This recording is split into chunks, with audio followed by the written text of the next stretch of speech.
taking a road trip. I'm packing light. Won't need material things from this life. Looking forward to meeting some people that I admire. Can't wait to travel to the other side.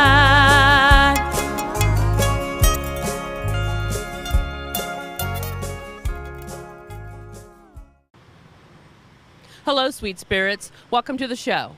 My name is Suzanne Sorrell, and I'm the host and founder of Evermore Paranormal. Today, we're in Gettysburg, Pennsylvania, on a paranormal road trip. In particular, I'm standing in front of the Gettysburg Dime Museum. Let's go inside and learn more about this place. Hi, we're here at the Gettysburg Dime Museum, and I'm talking with owner Mark Kosh. Hi, Mark. Hello. Thank you for having us here. Thanks. Welcome to the Dime Museum. So, when I was driving by, and as I told you earlier, the Dime Museum caught my attention, and so I wanted to come in and see what it was all about. So, what is a dime museum? Well, dime museums were a popular form of entertainment back in the late 1800s, back when the museums were more for entertainment and educational purposes. And the dime museums, the exhibits in the Dime Museum varied from, the mundane to, live freaks and that type of thing. Mm-hmm. And then the sideshows kind of evolved from the Dime Museums when the circuses and the carnivals started taking museum shows on the road with them. That's how the sideshow got started. Mm-hmm. So what we are here is we're kind of a recreation of a 19th century dime museum. I know we do have more modern things in here as well, but... So how did you get into collecting oddities and curiosities? I've always been interested in, the strange and the unusual. I'm a big horror movie fan, and at the fairs and carnivals, I could never walk past a sideshow without going in, regardless of what it was. The different illusion shows and freak animals and things like that. I've always been fascinated by it, and about 20 years ago, I started collecting, and my intention then was to take a show on the road. And so after a couple of years of collecting, I had enough of a collection to take it out on the road. And so I did that for a few years at the different fairs and carnivals. I played some of the bigger ones here in Pennsylvania, like York and Bloomsburg Fair. And I've done a lot of festivals and things like that. But, the travel on the road, it beats up the exhibits, and my back took a beating, so I decided I wanted to go brick and mortar somewhere, and we chose Gettysburg because the dime museums are sort of the same time period, and the people come here for the paranormal and the the ghosty type stuff, so we figured we'd just give them another something different. Something different kind of museum. Right. Yeah, a little something. Because they do have a couple museums here in town, and Civil War kind of things. And, right. So, when you started collecting? What was? I know you said horror.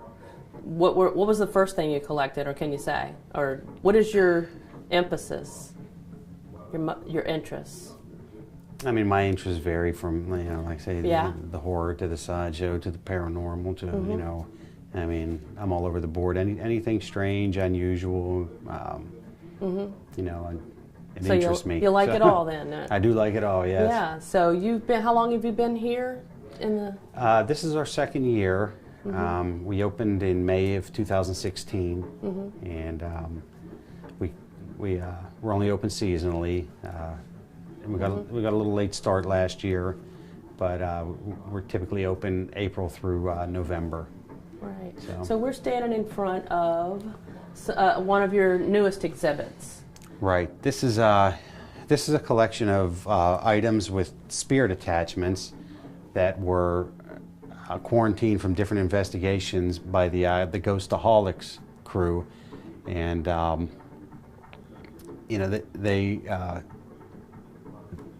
they do a television show for Amazon, and it's similar to the other ghost investigation shows, right. But pretty cool. So we're gonna take a quick break, okay. and when we come back, we're gonna look at some specific objects that he's going to tell us the stories about. We'll be right back. This is one of the items on display here at the Dime Museum. This is a handmade brick bust. It's made of the same clay used to make red brick. This clay, however, wouldn't have been the proper grade to make bricks, so the workers at the plant would make little sculptures and things like that and fire them in the kiln there, and then they would paint them up on their lunch breaks and things like that. Well, the story that I got when I bought this one was that the gentleman who made it was killed in an accident. He was crushed to death at the brick plant later that day. And, ironically, he carved future in the front of the bust here and didn't have one beyond that day. But, after I bought it, it was a great story and all, and that's why I got it. And so I figured, well, I'll research the story a little bit and see if I can connect this to anyone at all. Well, so I started searching, online and in newspapers, trying to find any information on an accident at a brick plant in the area where this had come from.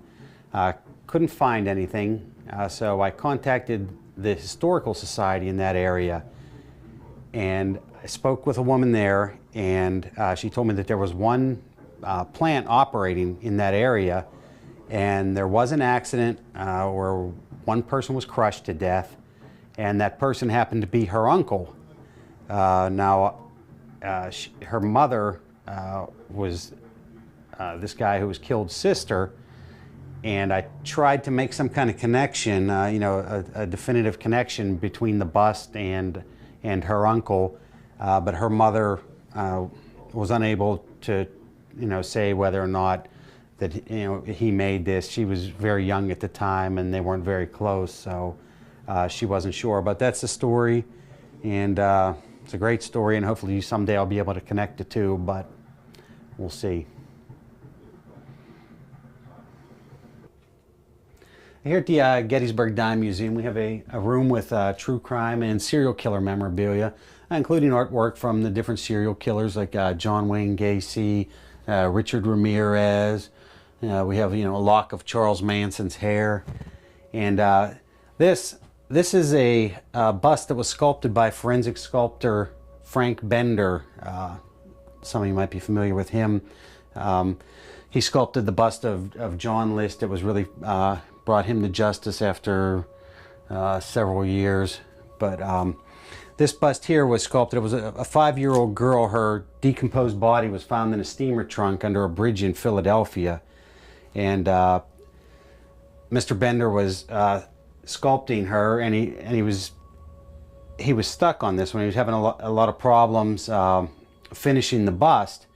And then one night he dreamt that he visited her in the morgue, and she was laid out on a gurney, and she sat up and looked at him and smiled.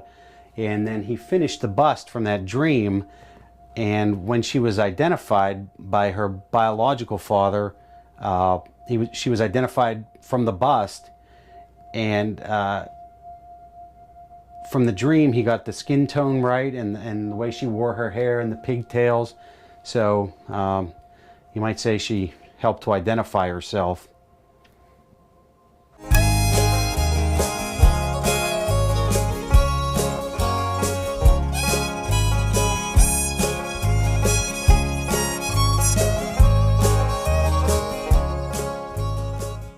My journey skating for the gold taught me a lot, but my journey with breast cancer has been one of my greatest teachers. Every woman's breast cancer is unique. Be Wiser educates and empowers women to take control of their breast cancer treatment plan and help navigate their own path beyond 5 years. Talk to your doctor about information and tests to personalize a treatment plan that fits your needs. I did. Be informed, be wiser, support survivors like us. Okay, what we have here, this is one of the original Crying Boy paintings. And for those of you not familiar with the Crying Boy, there was a rash of fires in England where these cheap mass-produced paintings, and there were various different versions of this painting. the entire building would be burned down, and these paintings would survive. And there was an officer at one of the fire stations who had logged over 50 of these fires where these paintings survived between 1973 and 1985. And then when the Sun tabloid in England got a hold of this, you know, they kind of ran with it, and you know, with the curse, the whole curse of the crying boy here. And so that's the legend. And supposedly at the end of October on Halloween, of course, you know, they had all their readers send in their crying boy paintings, and they burned them, supposedly ending the curse. So take it for what it's worth. They were probably just treated with some kind of a flame retardant chemical, and so they didn't burn. But there you have it. My place is still standing. This is a portrait of Marie Antoinette that was painted in human blood, and painted and donated to the museum by Jeremy Pauley. And just so nobody becomes concerned, the blood is donations from friends and family. Jeremy freezes the blood and then uses it when he's ready for a painting. So if you want a painting like this of your own, you can contact Jeremy through his Facebook page, and I'm sure he'd be more than happy to do one for you.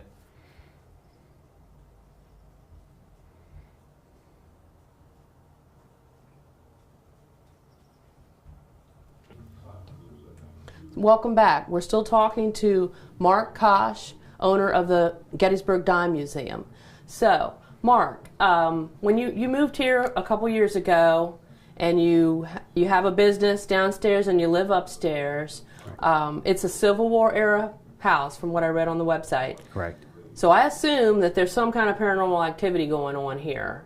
I know you're not really into the paranormal, but what kind of things have happened that could possibly be? Well, although I don't consider myself really sensitive to anything, you know, paranormal, there are two sides to this building. Now, the side we're standing in now, this part was built in the 1980s. Now, the other side of the building, the old side, was built back around 1802, 1803, I believe. Now, upstairs, the second floor where we currently live was divided up into apartments. Well, there was a doorway between the old side and the new side of the building. And after we moved in, we'd taken out the drywall and everything and reopened the doorway. And then for a period of about 6 months after we did that, we would see, as we walked through the doorway, a black shadow down low to the ground run past our feet. Now, my wife and I both saw it. And I don't know how else to explain it. You know, I tried to figure out some logical explanation for it, and couldn't. So the only thing that we can think is maybe, you know, that door used to be used to let a dog or a cat, you know, in or out of the building, in and out, you know. So that's the only thing I can come up with. But So that just happened for the first few months you were here? yeah, first few months, maybe 6 months. And nothing else? And nothing since. So. Well, then you're lucky, I guess, that you're not having this paranormal activity in your house, because, you know, it's nice to have a sanctuary where you live and not have to worry about being haunted every day. So, I haven't had that problem anywhere I go. Do you have any pets, though, upstairs? We do. We have 3 cats and a dog up there. Oh, you know, okay. So Maybe they're keeping it away, and sometimes they also react. You haven't seen any strange activity by your pets, like they look at something, or? I mean, I haven't noticed. You haven't noticed? That's men, you know. It's like my husband too. Well, thanks for sharing that with us, Well, Mark. absolutely.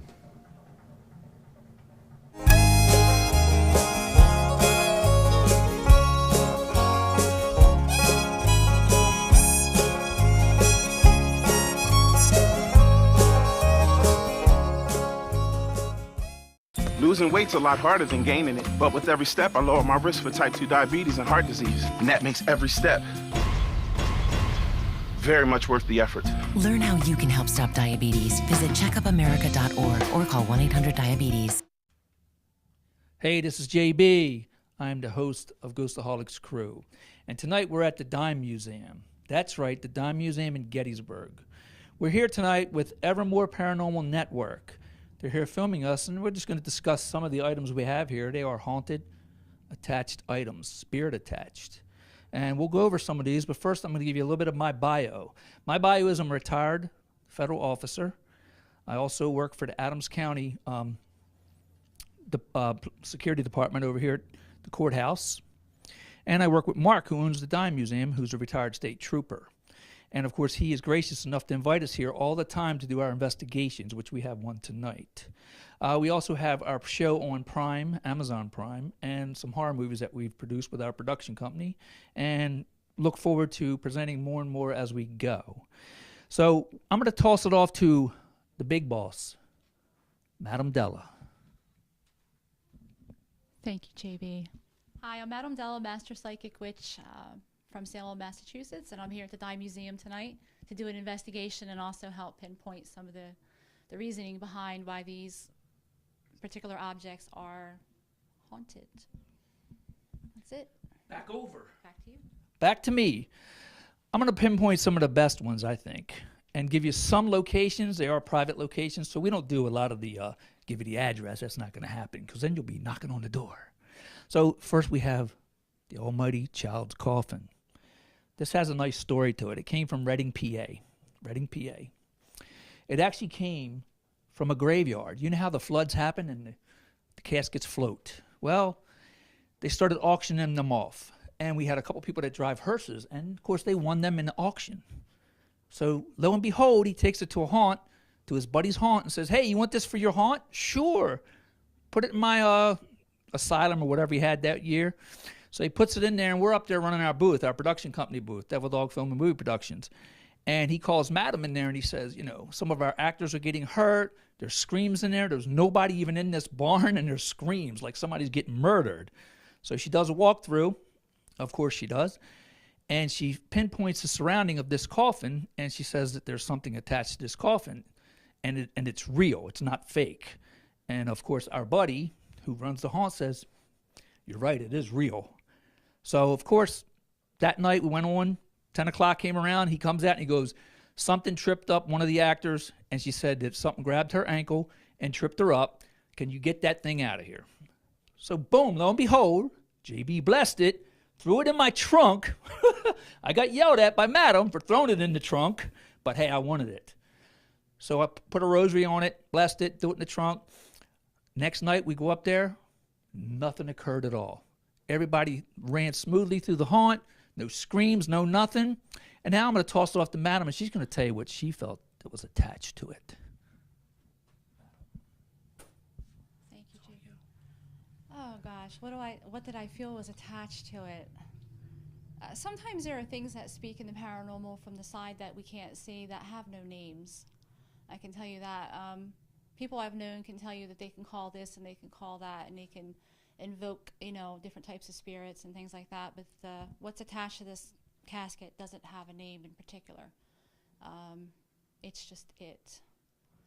And it could stagger the devil himself. So it should stay here for now. With Mark. So the next one I'm going to hit, of course, this is what we call a level 5. Ghost Aholics Crew came up with a demon scale 1 through 5. We gave Mark a level 5. This is a level 4. Level 5 meaning that it's a very, very active spirit.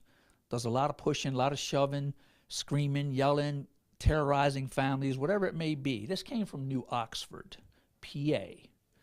Family called us, said, hey, we have a lot of issues in our household. Can you come out and check it out? So we came out there, me and Madam, and we did a walkthrough. And she said that there's spirits sitting on the couch, and I think it was a gentleman that seemed very, very agitated. And then she saw a shadow person in the bedroom and said that that is a very, very evil spirit entity, should we say. So, of course, we decided to come back for an investigation. So we scheduled the investigation. At the same time, the woman is saying that she had bought this mirror and put it in her daughter's room, and something keeps terrorizing her daughter, pulling her covers off, slapped her in the middle of the night, pushed her, terrorizing the little boy who was 8 years old in his bedroom. So I said, move the mirror to the garage, since that's the newest thing in your household. So she moved the mirror to the garage, calls me 2 days later and says, the activity is slowed down to a minimum. And I said, good, that's cool. I said, we're coming out this Saturday with our group and we'll be out there. So we came out that Saturday with the group. We split up. Some of the group did the household, and of course they encountered the gentleman, which was her dad. And then me, two of our teammates, and were you with me, Hunter, my son? We went into the garage to actually investigate the mirror. We pulled the curtain, the actual quilt off of it, which is the quilt that came with the mirror from the house. We want to keep that on there at all times. We pulled it off, and we started running K2 near it, no electrics on, and the K2 started getting a hit. And one of our guests that was with us, her name was Chelsea, she started walking behind the mirror, and at the same time we heard running across the concrete floor and a slight scream, not a loud one, but a slight scream, and it made her run, and we all backed up. We covered the mirror back up. At the end of the investigation, me and Madam sat down and talked to the family, and the next day we came out, blessed the mirror, threw it in the trunk, of course, again, and here it lies in Mark's domain with him. Now I'm going to toss it off to Madam. She could tell you a little bit more about that night. Okay. Well, I'm going to tell you about the mirror itself. Okay, for one thing, the mirror acts as a conduit for spirits, and the reason it has a cover on it, it's like having a parrot in your house. When you cover the parrot up, cover the cage up, the bird becomes silent, it stops speaking, it stops communicating. So the most important aspect of the mirror is to always keep it covered, because when it isn't, it starts to communicate to our realm by, doing this and doing that. The backstory, though, I think JB might have missed or forgot about, was when I personally interviewed the young lady of the house, I said to her, dear child, have you been playing with a Ouija board in your room? And she said, no, no, no, no. And I said, it's under your bed. Okay? You cannot lie to Madame Della for any reason whatsoever. I'm going to know the truth no matter what. Reach down, look under her bed, there's the Ouija board. The whole entire time this girl's playing, she's prepubescent. She's playing with a Ouija board with this mirror in her room. Okay? I see not a coincidence there, children. I see a synchronicity. So the mirror will stay covered. That's my take. Okay, thank you, Madam. So basically, that was the two that I really wanted to cover. We have a whole slew, and Mark hasn't even put out some of the ones that I gave him yet. He's still got to make room up. The couple that I want him to put out aren't out yet, and they were jesters, and they actually came from Ohio, and they were like very, very heinous evil spirits to that family. But I'm not going to cover them. Of course, they're not out here. But you do see we have some clowns down here. The dolls. The reason that spirits attach themselves to objects is because a lot of times there's some kind of disruption in the household or the business, whatever it may be. There's a disruption. Maybe it's a divorce. Maybe there's fighting going on all the time. Maybe there's things that are going on that the normal person like us do not see. And if you don't have faith at all in your religion, that entity will attach itself to you. If you do have faith and everything is running smoothly, it will attach itself to an item that you love the most. That's why you see rocking chairs that rock sometimes and it just steady rocks, because it's a possibility there's an attachment to that rocking chair. Not just Pop sitting down in it every once in a while. It could be an attachment that just makes it rock all the time. So with that being said, I'm going to close this out. Madam, you got anything else to say? Are you good, Madam? We thank you, Madam. Oh, you're welcome. Well, this is JB with Ghost Aholics. I'm out. So thank you for joining me on another paranormal road trip. Until next time, peace out. Hello, sweet spirits. My name is Suzanne Sorrell. I'm the producer and host of the Evermore Paranormal Network. The Evermore Paranormal Network is a variety talk show that focuses on paranormal-related topics. So tune in to the Evermore Paranormal Network right here on Fairfax Public Access. Hi, my name is Jim Sorrell, and I'm the director. And my name is Suzanne Sorrell, and I'm the producer and host of Evermore Paranormal Road Trip.